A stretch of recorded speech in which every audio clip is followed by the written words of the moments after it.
really want to talk about the Midnight Ride, and this is my channel, so you can't stop me. We all know the story of Paul Revere and the British are coming and etc, etc. But what if I told you there were 5 people who did the Midnight Ride, and he was the least successful?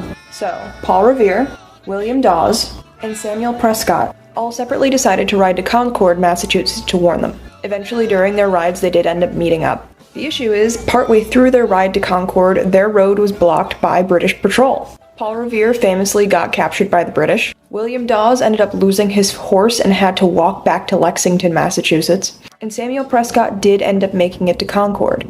But the other 2 riders went elsewhere. Dude, we're talking about Israel Bissell. Now, he ended up having the longest ride of anyone, riding from Watertown, Massachusetts all the way down to Philadelphia. And due to how vigorous his ride was, his first horse ended up dying in Worcestershire, Massachusetts. He was commended for his efforts, and his warning was printed in the newspaper the next morning.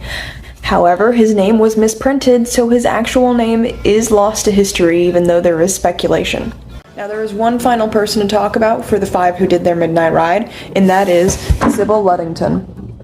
Now, she was 16 at the time of her midnight ride, and her ride actually started 8 days after that of Paul Revere's, on April 26th, from her hometown of Ludingtonville, New York, all the way down to Danbury, Connecticut.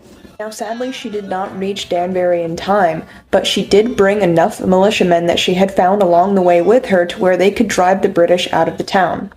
Partway through her ride, there is a statue dedicated to her efforts in Carmel, New York. And though she left home at 9 o'clock at night, it said that she got home sometime just before dawn.